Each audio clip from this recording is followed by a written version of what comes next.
Hello YouTube.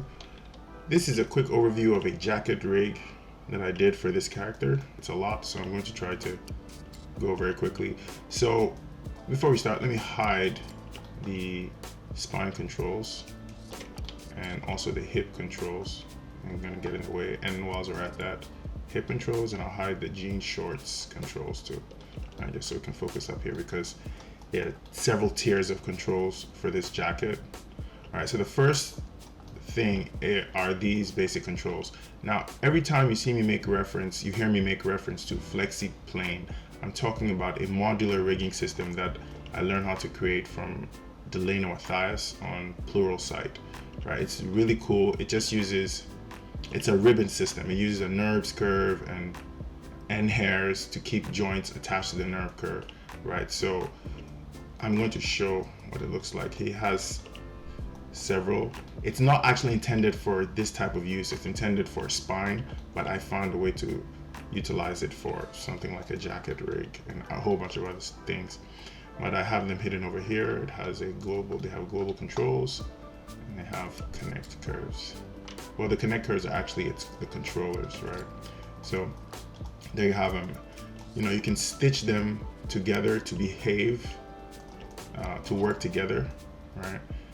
And one of the really cool things about it is they provide basic FK functionality, so you can rotate them like they're FK joints, right? And they also allow you to do stretching, so you can stretch, right? And then you can turn off the relationship between the child and parent joints, so that when you move them, they do not move the children, right? So for instance, if this over here, if I turn on the follow, then rotating and translating this will translate and rotate all the children, right? But that's not how I want it to work. So I like to keep this off, right? And I only like to keep it on for this part here, the top part. I just need it to be able to, I need to be able to move them independently. Okay, so I have two up in the front and some on the side, and then two in the back. Now the side one was really important for this rig, because for an arm joint like this, let me switch to FK mode. For a jacket like this with all this loose fabric, it can get really silly underneath the arm, right? As you're rotating the arm and trying to create believable poses, right? So the first Flexi plane control is for adjusting. I can get some different shapes over here. And so to get that, I just needed to move independently of its children. So again, I turned off the follow. And then I designate rotation of this part, the rotation of the entire chain, to another controller that I created on top of the Flexi plane. All right, so it's really cool. Next, I'm going to talk about this thing that I just showed here. It's a rotation dependency. And what's happening is, as I rotate this arm, it affects the side of the jacket. At the back, it controls all the Flexi planes by a root control system that's sitting on top of this FK chain. It's really extra, but it gives me the type of functionality I want. You see, when you're rigging a jacket, you might be tempted to,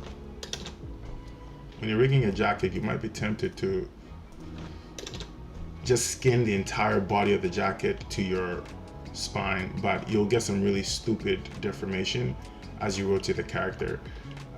So I need this part of the jacket. This is a cropped jacket, and I just need this part to be free of the torso's rotations, right? So if I start rotating this torso, let me turn the spine controls back on. So when I start rotating it, it doesn't deform with the rest of the torso, right? Yeah, right. So it kind of looks silly, but it's important that it stays this way, right? As an animator, I'd have to come in here and do these rotations after I pose it, right? You just absolutely don't want it to follow the torso. It'll look really silly, right? So yeah, that's the way it functions. But when you do that now, you run the risk of getting a lot of penetration. So I had to create several tiers of controls right? Well, not several, 3. Let me turn these, that's the tail. This is the torso, okay. Let me turn these these spine controls back off, and let me turn off these flexi plane controls. It's getting crowded. Right. So the jacket has several tiers to allow me to truly mold this thing to get some good results during animation. So the second tier of controls, let me turn them on first and explain why. The second tier of controls are this jacket drag feature in the back and this sleeve ride up control. And the jacket drag is for just dragging the top of the jacket. Right, so if she's jumping from a high distance, I want to be able to drag this in any direction. All right. It's created with a cluster system on a blend shape on the side. Let me turn that on. Sure. So here, this is the blend shape, and this cluster system right here has charge of everything on the top of the jacket. So if I was to go to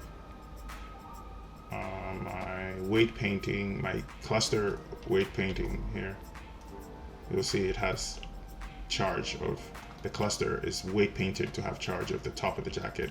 It also has charge over here. All right. And this cluster is controlling all that. So this control at the back has charge of that cluster, right? And the other secondary control is this ride up control here. It allows me to slide the jacket up her arm and slide it down her arm. This is just done with the blend shapes on the side here. Right, if I'm triggering, you should see it happening on both. It's actually happening on that blend shape over here, and it's being transferred to the main rig. Right.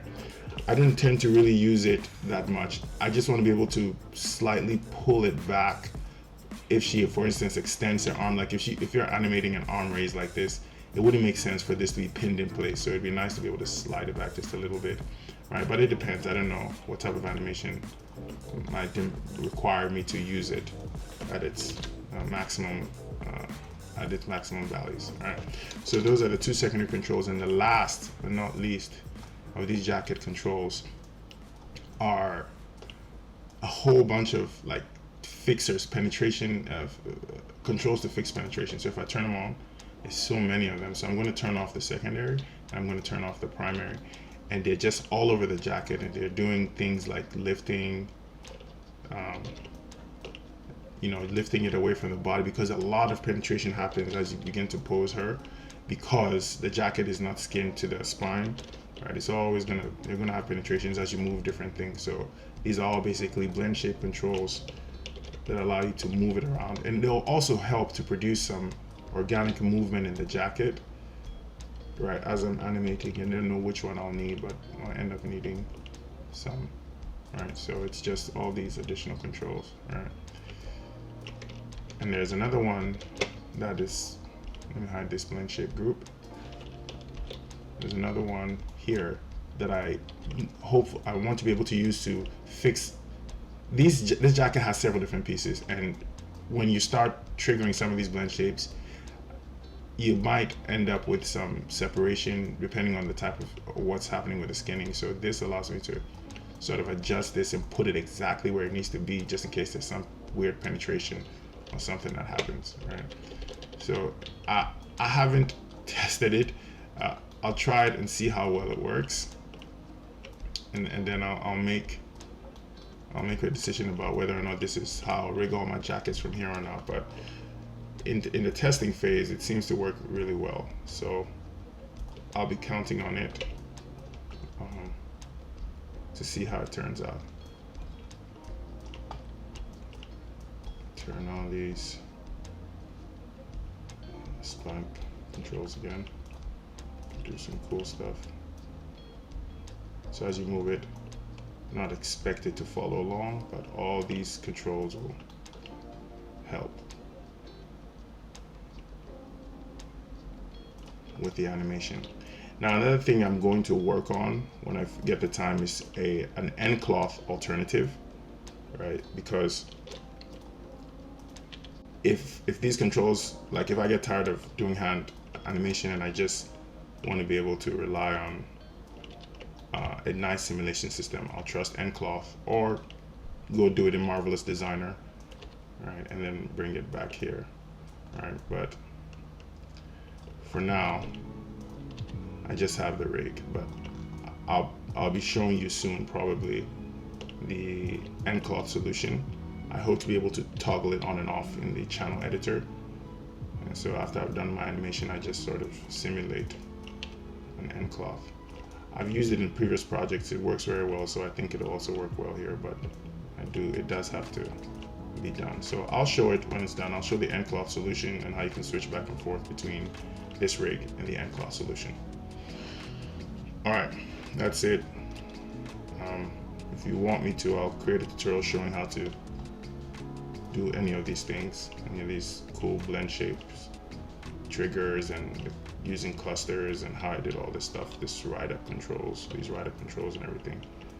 Well, all right, okay, thanks for watching.